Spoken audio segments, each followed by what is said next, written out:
Halo, selamat datang di Teduh Pop Corner where psychology meets your favorite pop culture.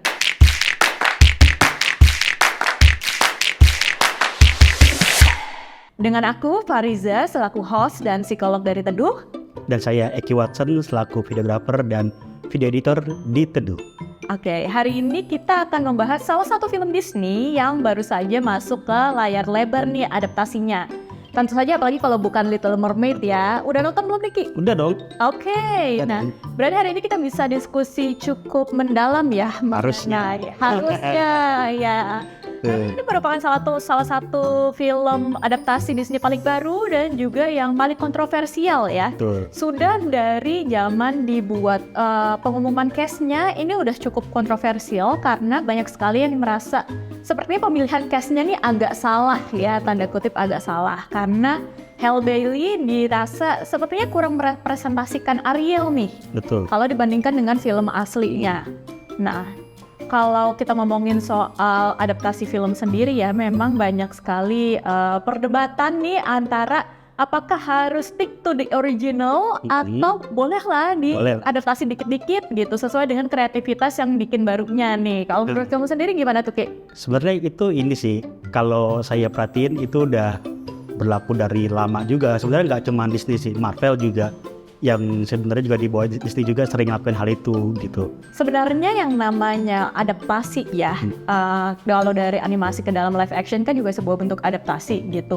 Mau nggak mau memang harus ngikutin apa yang sedang menjadi isu ya. Gitu. Gitu. Sekarang yang lagi populer itu adalah soal diversity. Iya. Nggak cuma soal LGBT tapi soal ras juga gitu.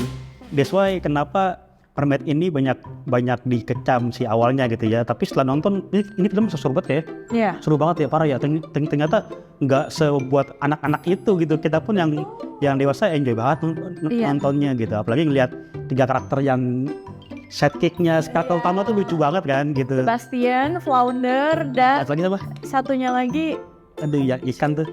Flounder ikan. Siapa? Ikan, kepiting sama burung. Aduh.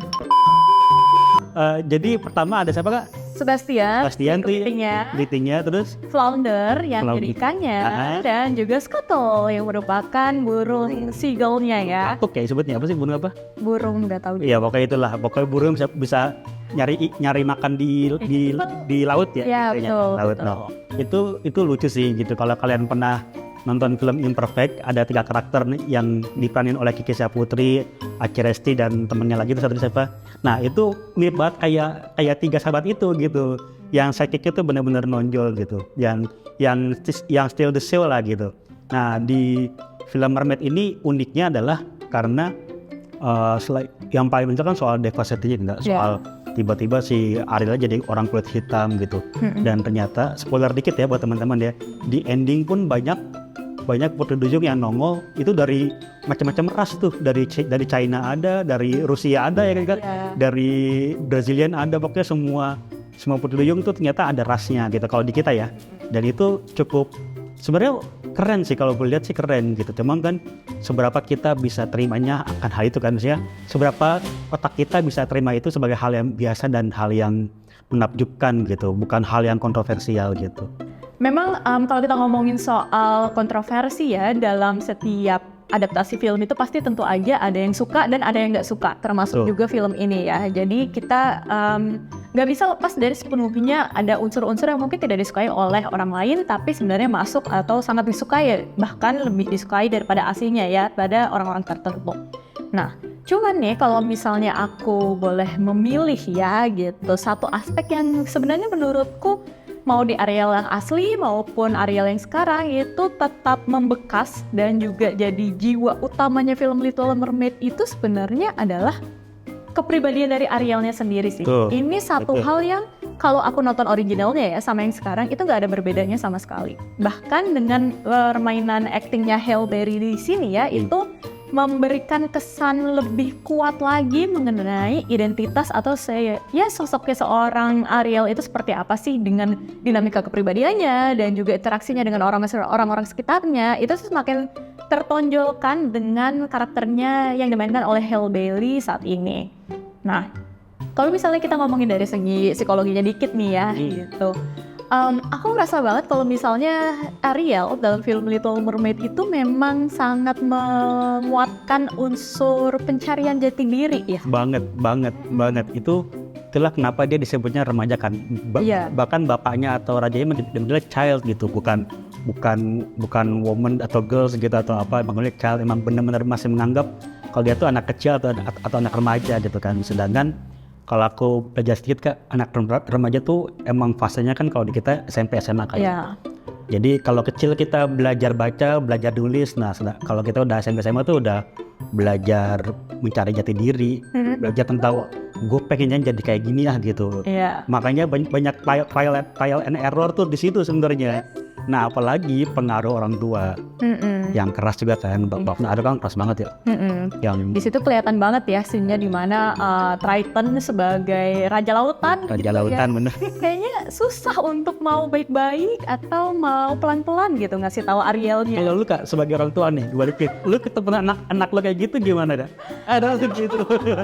Bingung ya, tapi kalau aku mengaitkan ya, mungkin ini juga jadi masalah atau tantangan ya untuk bagian besar orang tua juga. Ketika anaknya beranjak remaja nih, ingin tahu banyak hal yang mungkin kita rasa kurang aman buat anak-anak kita. Betul itu. Pasti inginlah memberitahu dan juga inginlah melindungi anak-anak kita dong ya, supaya tanda kutip tidak masuk ke jalan yang salah. Betul. Begitu juga aku bisa sangat bersimpati dengan ya King Triton ya, Raja Triton. Coba untuk pahami dia ya. Coba pahami gitu, meskipun tentu saja kita pernah berada di fase remaja dong ya, meski sudah beberapa tahun. Nah iya.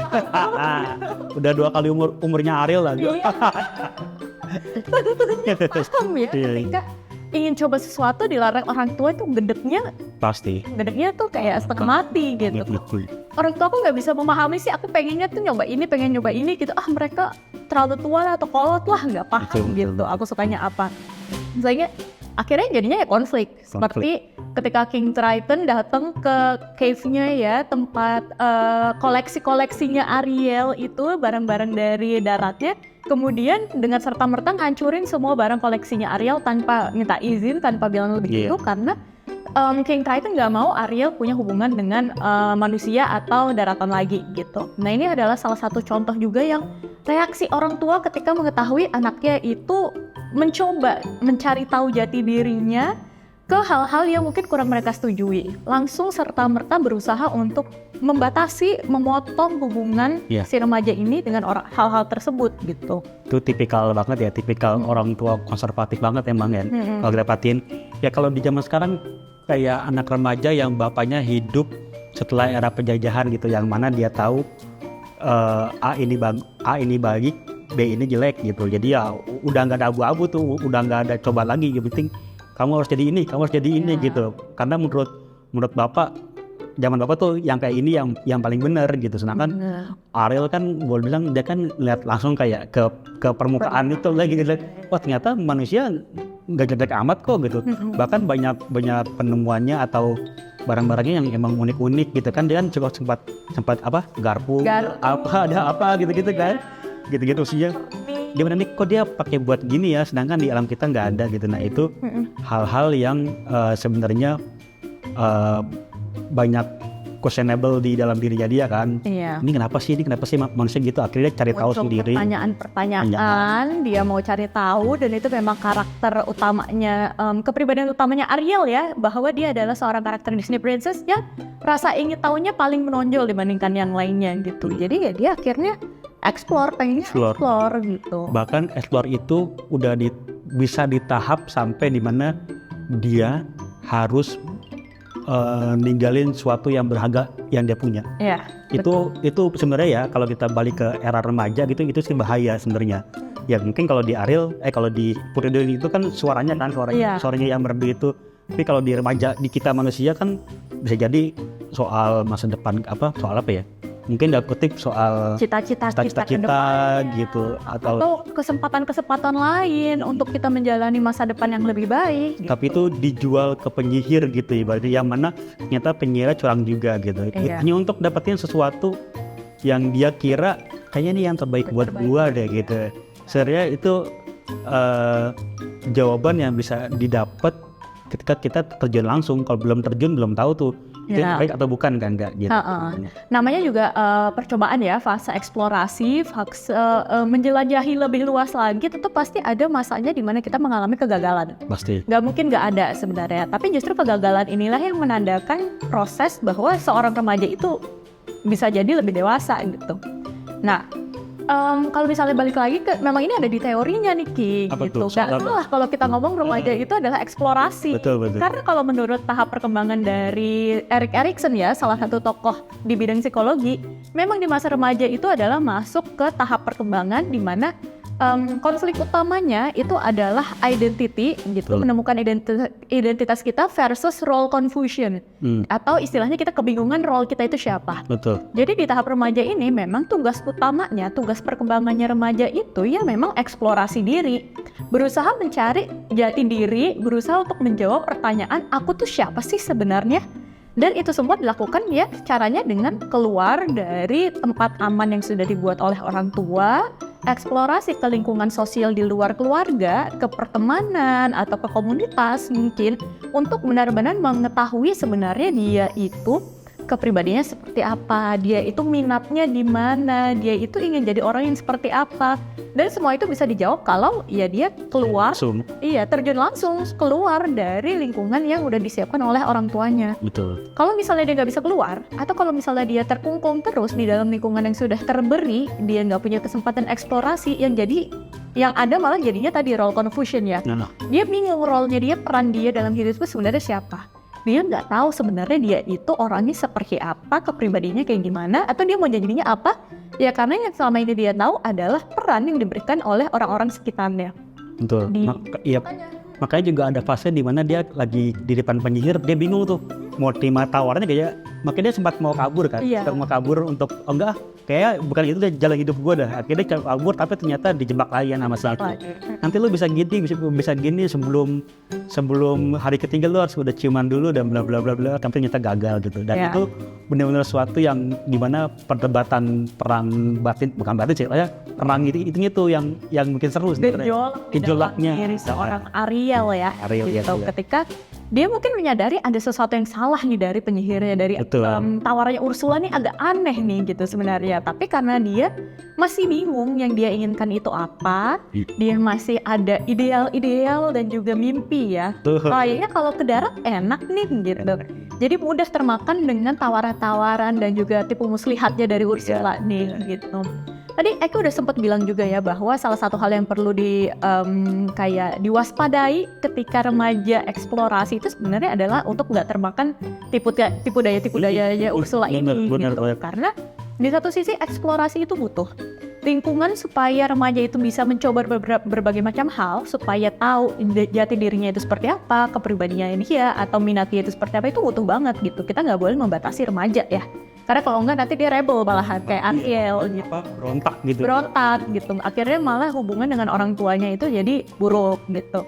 Tapi di sisi lain memang kita nggak boleh serta-merta membuka netnya ya, jaringnya itu seluas itu sampai mereka bisa coba aja tanpa istilahnya ada safety net-nya gitu atau ada pelindungnya. Kalau enggak, ntar jadinya ya seperti Ursula itu gitu. Betul. Kemakan lah gitu. Ada yang iming-imingi hal baik sekali aja, kita langsung termakan. Atau jadinya ya tadi, kita belum menilai pro kontra atau positif negatif dari pilihan kita.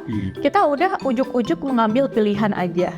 Nah, itu juga merupakan salah satu karakter khasnya Ariel gitu ya. Emang kayak gitu dia. Emang gitu, dia agak-agak ada impulsifnya nih sebenarnya. Ya namanya juga remaja ya gitu. Makanya penyesalan dia kan benar-benar terjadi ketika ngeliat bapaknya mati kan demi dia.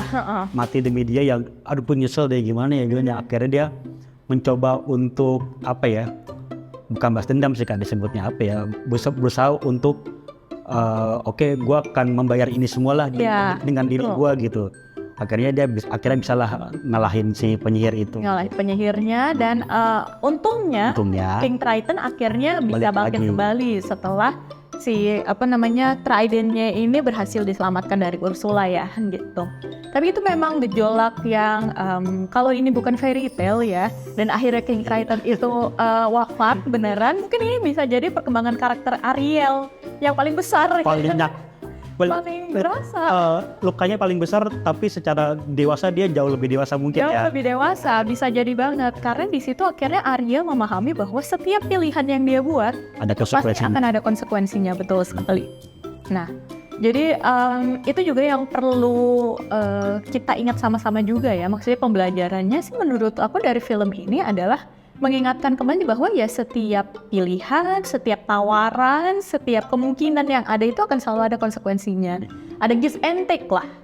Dia mau hidup di darat, ya dia harus meninggalkan suaranya. Betul. Kalau misalnya dia mau tetap punya suara yang indah gitu di lingkungan yang aman, ya mungkin dia kehilangan kesempatan untuk eksplorasi lebih jauh juga gitu. Nah, disinilah dimana sebenarnya perannya orang tua ya. Nah, Hal ini perannya orang tua. gue suka sih kan, Guys. suka banget dengan apa ya, dengan cara si bapaknya ini tuh melarang Ariel, karena pada akhirnya gue merasa dari sikapnya Ariel yang akhirnya berontak gitu kayak, ini kalau kakak perhatiin nih, pasti kan banyak tuh anak-anaknya dia kan ada bertujuh ya total ya. Ada 7. Itu dari pertama Ariel datang telat aja tuh gue tahu kalau dia tuh emang orangnya independen lah, punya rasa yang emang mau rebel, mau explore diri gitu. Terus gue sih pas lagi nonton film mikirnya pasti konflik besarnya sama bokapnya nih gitu. Terus gue salut sama bokapnya, artinya gini, sama bokapnya dan salut juga sama si Ariel karena pada akhirnya kita akan lihat nih kak, ini unpopular opinion dari gue ya. Oke. Karena pada akhirnya lo kan ngelihat orang yang benar-benar berhasil itu adalah orang yang berhasil melawan orang tuanya. Melawannya tuh dalam artian bukan berarti lo melawan dengan keras ya, artinya lo emang Bukan berarti durhaka. tapi lo membuktikan kalau emang lo tuh serius di jalan itu gitu. Ya. Artinya mungkin kalau SMP SMA tuh lo lagi di tahap pencarian jati diri, lo melihat Messi keren, lihat Ronaldo keren, gue pengen jadi pemain bola gitu. Orang tua lu pengennya jadinya PNS gitu kan? Iya. Gak bisa lu jadi PNS aja, enggak pak, gue pengen jadi pemain bola. Nah, sikap melawan itu tuh yang mesti sebenarnya orang tua tuh harus dikasih lihat gitu. Dalam artian, oke, kalau lu pengen bola, tunjukin dong niat lu, usaha lu sejauh apa gitu. Pada akhirnya kan dari semua anak-anaknya bokapnya kan yang paling beda kan Ariel doang gitu. Ariel yang udah pada akhirnya dia pisah sama keluarganya, dia adventure sendiri dengan pasangannya gitu. Dan mungkin akhirnya membuka jalan untuk perdamaian kembali ya antara manusia dan juga mermaid gitu. Karena dia akhirnya kekeh memilih untuk menikah dengan Pangeran Eric ya. Itu menurutku opini atau sudut pandang yang menarik banget ya untuk melihat film Little Mermaid ini, bahwa kalau aku mau nambahin, Ariel gak hanya impulsif di sini, tapi dia juga punya tekad yang kuat ya. Jadi dia gak cuma asal membuat keputusan gitu ya, mendadak-dadak ujug-ujug membuat keputusan, tapi ketika dia dihadapkan dengan konsekuensi buruknya, dia nggak serta-merta jatuh atau gagal gitu. Atau menyalahkan orang lain. Ya dia paham ada konsekuensinya, dia akhirnya terbuka dan dia ada kesalahan berani tanggung jawab itu kan, dan berani bertanggung jawab ya itu. Mungkin mungkin maksudnya Eki ketika dia bilang rebel ke orang tua ya itu gitu sebenarnya ya. Jadi kita berani mengutarakan kalau kita nggak setuju dengan orang tua, tapi juga berani bertanggung jawab atas sebenarnya pilihan yang udah kita buat itu. Betul. Seru sih, filmnya seru. Makanya proses dari lu ngomong itu sampai terjadi ke ending itu kan Ariel kan naik turun banget tuh, dia happy, terus dia kayak seolah-olah udah menang, gitu. Ternyata kalah, jatuh lagi gitu. Kalau di film tuh dibilangnya kejatuhan tokoh utama gitu, jatuh ya kan. Karena kalau film memang tokoh utama harus jatuh dulu. Dalamnya nggak menarik film. Sebelum bounce back lagi naik ke atas tuh emang harus jatuh dulu. Nah itu kan sebenarnya low pointnya seseorang yang emang harus dialami, itu proses kedewasaan orang kan kayak gitu. Iya, betul. Kalau nggak ada proses low pointnya, dia nggak bisa bounce back, dan itu dia nggak bisa dewasa secara pemikiran juga, secara tanggung jawab juga gitu. Dan gak hanya dalam film ya teman-teman, sebenarnya aku memahami dan juga percaya banget kalau dalam hidup pasti kita juga mengalami seperti ya rumusnya film itu. Akan ada masa dimana kita ngerasa kita jatuh banget, tapi sebenarnya itu bukan akhir dari filmnya ya, atau akhir dari kehidupan, tapi ini adalah istilahnya tantangan buat kita bisa gak sih kembali lagi bangkit atau enggak gitu, untuk menyelesaikan cerita kita sesuai dengan ending yang kita inginkan. Nah, tadi kita baru saja diskusi mengenai Ariel ya dari Little Mermaid, di mana gejolak Ariel dalam film tersebut sebenarnya representasi kita juga nih ketika lagi mencari jati diri. Untuk teman-teman semuanya, pencarian jati diri itu memang proses yang harus dialami oleh setiap orang ya sebagai manusia. Dan tentunya ingin mengeksplorasi di luar dari apa yang biasanya kita alami sehari-hari itu boleh banget. Tapi tentunya kita juga perlu ingat nih teman-teman semua, kalau dari setiap eksplorasi, setiap pilihan yang kita pilih akan selalu ada konsekuensinya. Jadi tetaplah bijak ketika membuat pilihan dan juga jangan pernah melupakan jati diri kita atau keinginan dalam hati nurani kita itu seperti apa sih guys. Itu tadi sekian Pop Corner hari ini. Terima kasih sudah menikmati sejauh ini. Jangan lupa untuk like, subscribe, dan juga tulis di kolom komentar kalau misalnya ada film lain yang ingin dibahas bareng-bareng ya bersama Teduh. Sampai jumpa. Bye.